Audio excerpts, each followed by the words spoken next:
नमस्कार, मैं हूं पूजा सिंह और आप देख रहे हैं हमारा उत्तराखंड का ये खास बुलेटिन। चलिए बुलेटिन की शुरुआत करते हैं आज की कुछ खास बड़ी खबरों के साथ। तो वहीं महामहिम राष्ट्रपति द्रौपदी मुर्मू ने देहरादून में 11वें अंतर्राष्ट्रीय योग दिवस का शुभारंभ करते हुए योग को भारत की चेतना और विरासत का केंद्र कहा। राष्ट्रपति ने योग को भारत की स्टाफ पावर का भी सशक्त उदाहरण बताया। साथ ही महामहिम राष्ट्रपति ने कहा कि योग एक व्यक्ति को दूसरे व्यक्ति से, एक समुदाय को दूसरे समुदाय, साथ ही एक देश को दूसरे देश से जोड़ने का काम करता है। दुनिया भर के लोग इससे लाभान्वित हो रहे हैं। साथ ही इस मौके पर राष्ट्रपति द्रौपदी मुर्मू ने सभी को योग को जीवन में लाने का माध्यम बनाने के लिए प्रेरणा दी तथा सभी संस्थाओं से अपील की कि योग को जन सुलभ बनाया जाए। साथ ही वहीं राज्यपाल जनरल गुरमीत सिंह ने 11वें अंतर्राष्ट्रीय योग दिवस के अवसर पर प्रदेशवासियों को शुभकामनाएं देते हुए योग के महत्व पर प्रकाश डाला। तो वहीं राज्यपाल ने कहा कि योग भारत की प्राचीनतम सांस्कृतिक और आध्यात्मिक परंपरा का हिस्सा है, जिससे संपूर्ण विश्व को जोड़ने का कार्य किया है।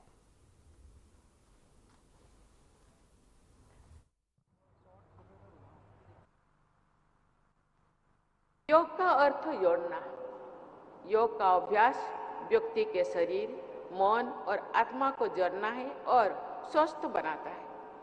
इसी प्रकार ये एक व्यक्ति को दूसरी व्यक्ति से, एक समुदाय को दूसरे समुदाय से और एक देश को दूसरे देश से जोड़ना काम भी कर रहा है।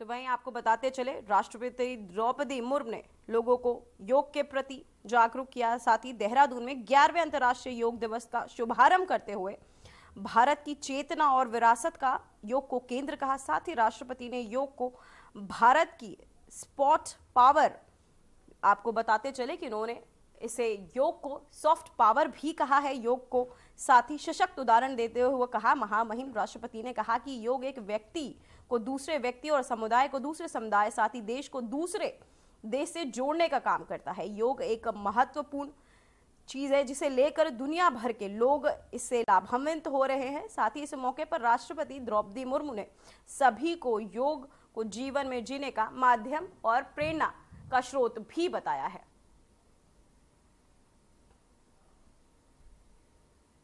तो वहीं उत्तराखंड सरकार ने आयुर्वेद, प्राकृतिक चिकित्सा, योग और आध्यात्मिक गतिविधियों को प्रोत्साहन देने के उद्देश्य से एक बड़ा कदम उठाया है। प्रदेश में आपको बताते चले कि कई इकोनॉमिक जोन की स्थापना की गई है और ये विशेष क्षेत्र न केवल पारंपरिक चिकित्सा पद्धतियों को बढ़ावा देगा, बल्कि राज्य को अंतर्राष्ट्रीय वेलनेस और आध्यात्मिक पर्यटन की राजधानी बनाने की दिशा में भी एक अहम भूमिका निभाएगा।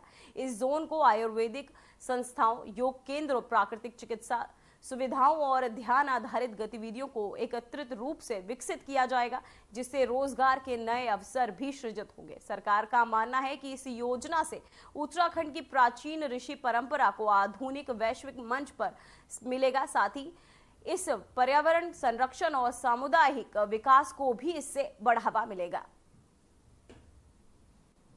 इस अवसर पर मैं गैरसैंण की पुण्य भूमि से ये घोषणा करता हूं कि हमारी सरकार शीघ्र ही प्रदेश में आयुर्वेदिक एवं प्राकृतिक चिकित्सा, योग और आध्यात्मिक पर्यटन को बढ़ावा देने हेतु गढ़वाल और कुमाऊं मंडलों में एक एक स्पिरिचुअल इकोनॉमिक जोन की स्थापना करेगी।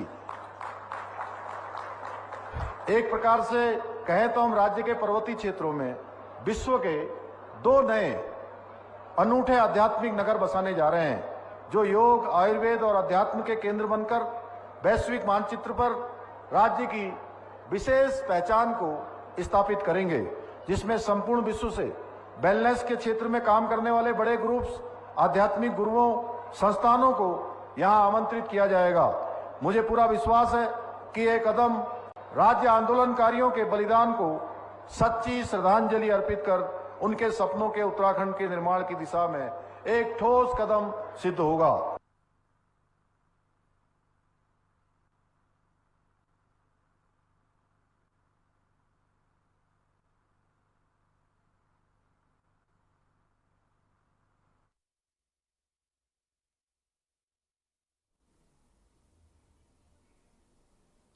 तो वहीं आपको बताते चले कि कई आयोजन श्रीनगर के हेमवती नंदन बहुगुणा विश्वविद्यालय चौरास परिसर में स्वामी मंथन ऑडिटोरियम में किया गया। इस दौरान रुद्रप्रयाग जनपद के कुल 196 और पौड़ी जनपद के 697 आंगनबाड़ी और सहकारियों को नियुक्ति पत्र मिले। इस अवसर पर कैबिनेट मंत्री रेखा आर्या ने कहा कि भर्ती प्रक्रिया में उच्च शिक्षित महिलाएं और लड़कियां आंगनबाड़ी एवं सहायिका बनी है, इसलिए भविष्य में छोटे बच्चों की शिक्षा और पोषण की गुणवत्ता का स्तर बहुत ही अच्छा होगा। प्रधानमंत्री नरेंद्र मोदी ने 2047 तक भारत को विकसित देश बनाने का जो लक्ष्य रखा है, उसमें उत्तराखंड को विकसित बनाने के काम में आंगनबाड़ी कार्यकर्तियों को भी बड़ी भूमिका होगी।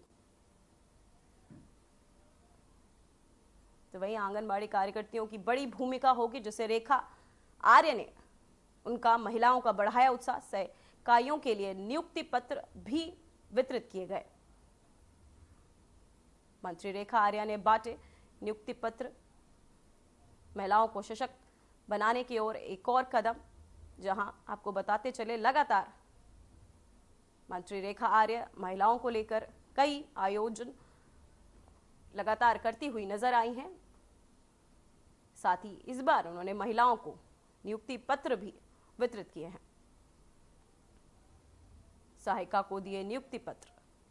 आपको बताते चले मंत्री रेखा आर्या ने बांटे नियुक्ति पत्र।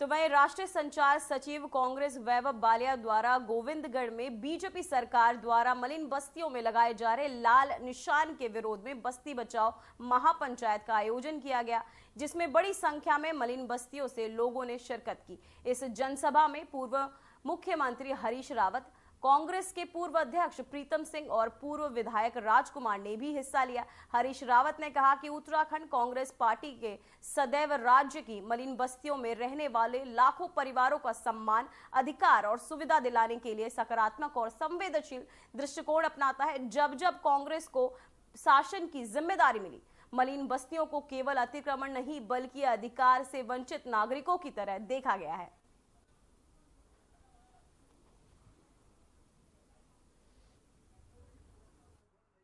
ये गलत है ना।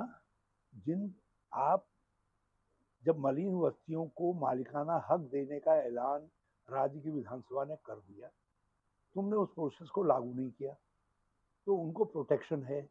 तुम उनको बिना कानून की विधि का पालन किए हुए उस जमीन को अध्याप्त किए बिना, उनको उचित मुआवजा या कहीं उनका पुनर्वासित किए बिना तुम उनको उजाड़ी नहीं, उनको नोटिस ही नहीं दे सकते हो। ये तो नोटिस भी इनवैलिड है जो नोटिस दिए जा रहे हैं। ये नोटिस भी अवैधानिक है और हम इसका विरोध करते हैं।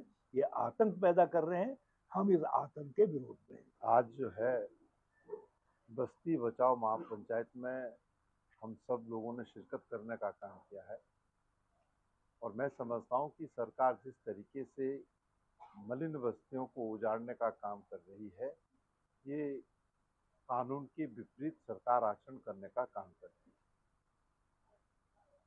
अगर किसी मलिन बस्ती को सरकार चाहती है कि उसको उजाड़ना है, तो मलिन बस्तियों के रिहेबिलिटेशन की कार्रवाई सरकार करे और उनको उचित मुआवजा देने के बाद ही उनको अन्यत्र जो है शिफ्ट करने का काम करे। और अगर सरकार तानाशाह तरीके से मलिन बस्तियों को उजाड़ने का काम करेगी, कांग्रेस उसका तीखा और तीव्र विरोध करेगी। हालात बद से बदतर हैं। पूर्व में भी सरकार ने एक चेष्टा की थी मलिन बस्तियों पर लाल निशान लगा करके और न्यायालय का आधार दे करके जो मलिन बस्तियों को जो है उजाड़ने का काम किया था, उस समय भी कांग्रेस ने इसका विरोध किया था और आज भी कांग्रेस इसका पुरजोर। तो वहीं अंतर्राष्ट्रीय योग दिवस 2025 के अवसर पर बद्रीनाथ धाम में एक भव्य योग कार्यक्रम का आयोजन किया गया। कार्यक्रम का उद्देश्य योग को जन जन तक पहुंचाना और स्वस्थ जीवन शैली को प्रोत्साहित करना था। इस आयोजन का नेतृत्व आयुर्वेदिक एवं यूनानी विभाग चमोली के तहत किया गया, जिसमें नोडल अधिकारी त्रिलोक रावत, फॉरेंसिक अधिकारी गोविंद सिंह राणा और चिकित्सालय बद्रीनाथ धाम की पूरी टीम ने सक्रिय भूमिका निभाई। योग कार्यक्रम का आयोजन बद्रीनाथ मंदिर के सिंह द्वार प्रांगण में किया गया था, जिसमें बीकेटीसी, आयुष विभाग, आईटीबीपी, एसडीआरएफ, पुलिस विभाग व अन्य संगठनों की सहभागिता रही।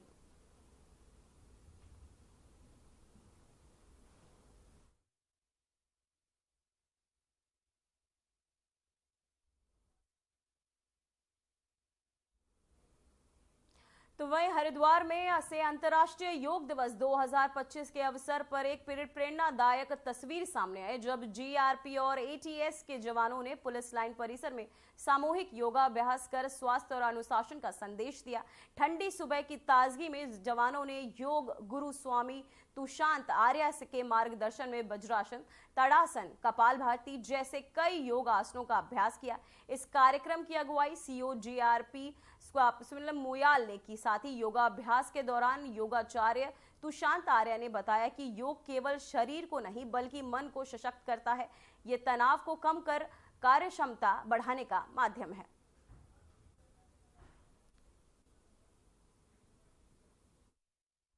इस जून अंतर्राष्ट्रीय योग दिवस है, जिस उपलक्ष्य में जीआरपी पुलिस लाइन ने हमने योग का कार्यक्रम आयोजित किया। इस कार्यक्रम में आचार्य तुषांत आर्य जी ने प्रतिभाग किया और उन्हें हम सबको बहुत अच्छे से योगा कराया। देखिए, पुलिस का जिस तरह का आज के डेट में वर्किंग है, बहुत ही स्ट्रेसफुल जॉब है और ऐसे माहौल में योगा के अभ्यास से हम सभी को बहुत ही लाभ हुआ। कई स्टाफ मेंबर्स आए, उन्होंने मुझे बताया कि सर आज हमें बहुत अच्छा महसूस हुआ, रिलैक्स महसूस हो रहा है।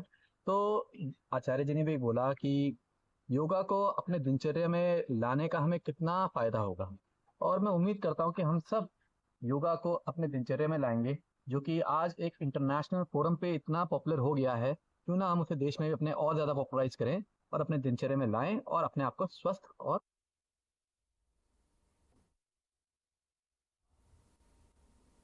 तो वही ऋषिकेश के परमार्थ निकेतन घाट पर अंतर्राष्ट्रीय योग दिवस 2025 का भव्य वैश्विक योग महोत्सव का आयोजन किया गया, जिसमें yoga for one earth one health की थीम के साथ पूरी दुनिया को सेहतमंद और संतुलन का संदेश दिया गया। साथ ही गंगा घाट की पावन धारा के बीच योग, आस्था और अध्यात्म का अद्भुत संगम देखने को मिला। पूज्य स्वामी चिंतानंद सरस्वती और साध्वी भगवती सरस्वती सहित संत समाज और अंतर्राष्ट्रीय प्रतिनिधियों ने सामूहिक योगाभ्यास किया। इस कार्यक्रम में भारत के अलावा America, Canada, Japan, Brazil, UK, France सहित 25 देशों के आए योगाचार्य, साधक और नागरिकों ने सहभागिता की। साथ ही गंगा तट पर सूर्य की पहली किरणों के साथ आरंभ हुआ ये महोत्सव जीवन में शांति, स्वास्थ्य और प्रकृति से जुड़ाव का अद्भुत संदेश बनकर सामने आया।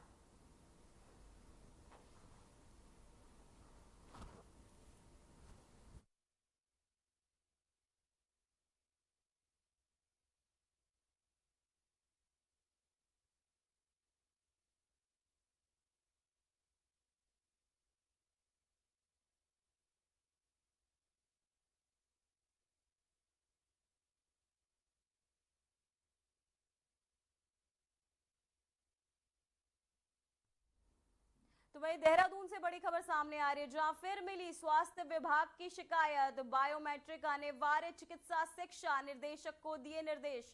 तो वहीं आपको बताते चले, बिना अवकाश अनुपस्थिति रहने वालों पर होगी अब सख्त कार्यवाही। तो बिना अवकाश अनुपस्थित रहने वालों पर अब सख्त कार्यवाही होगी। एक देश के सरकारी अस्पतालों में डॉक्टरों और पैरामेडिकल स्टाफ की अब बायोमेट्रिक हाजिरी होगी। साथ ही स्वास्थ्य एवं चिकित्सा शिक्षा मंत्री डॉक्टर धन सिंह रावत ने स्पष्ट निर्देश दिए कि उत्तराखंड के सभी सरकारी अस्पतालों और मेडिकल कॉलेजों में ये व्यवस्था अनिवार्य रूप से लागू की जाए, डॉक्टर रावत ने कहा कि प्रदेश भर में स्वास्थ्य सेवाओं को बेहतर बनाने और मरीजों को सुविधाएं उपलब्ध कराने के लिए ये कदम उठाया जा रहा है। उन्होंने कहा बार बार शिकायतें आ रही थी कि कई चिकित्सक और पैरामेडिकल कर्मचारी बिना अवकाश लिए ड्यूटी से गायब रहते थे। इससे अस्पतालों की व्यवस्था प्रभावित होती थी और मरीजों को इलाज के लिए भटकना पड़ता था, जिसे लेकर अब बिना अवकाश लिए छुट्टी पर रहने वालों पर अब सख्त कार्यवाही होगी। बायोमेट्रिक अब अनिवार्य कर दिया गया है। चिकित्सा शिक्षा निर्देशक को ये सख्त निर्देश जो है अब दे दिए गए हैं।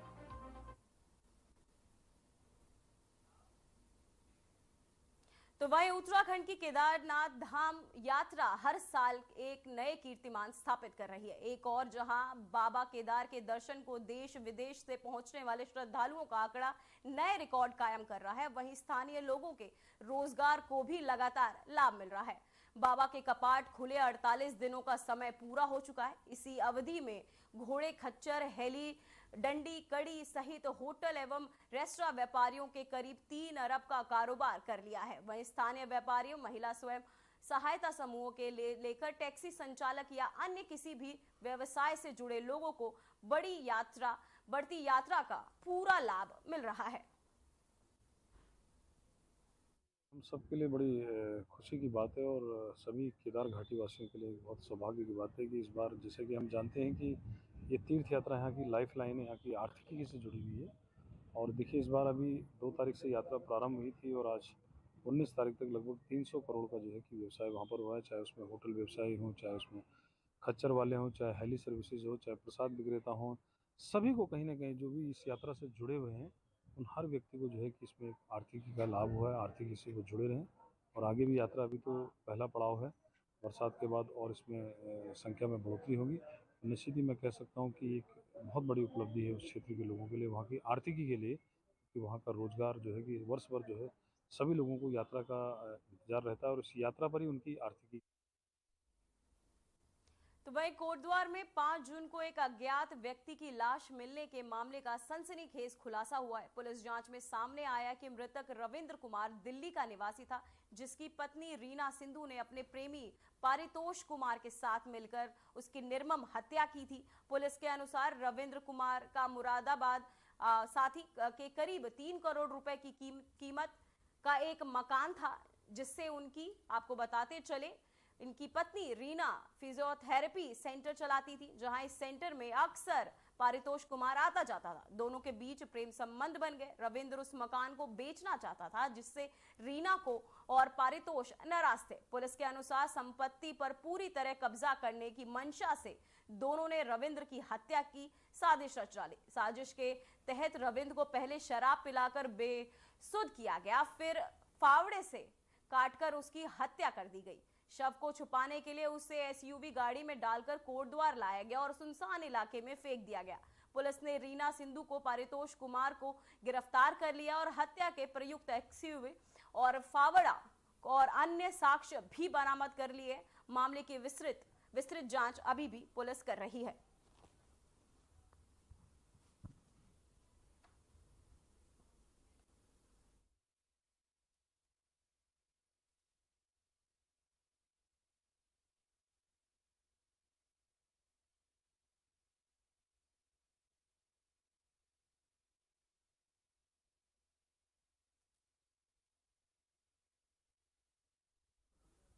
तो वहीं पहाड़ों पर लगातार हो रही बारिश मां पूर्णागिरि धाम के दर्शन करने आए तीर्थ यात्रियों के लिए आफत बनी। वहीं हजारों श्रद्धालु बाट नागाड़ बरसाती नाले में भारी मलबा आने में फंस गए, जिसके बाद टनकपुर तहसील प्रशासन ने एसडीएम आकाश जोशी के नेतृत्व में अभियान चलाकर यात्रा मार्ग में फंसे 5000 से अधिक श्रद्धालुओं को रेस्क्यू कर उनके गंतव्य को रवाना किया है। यात्रा मार्ग में फंसे तीर्थ यात्रियों की भोजन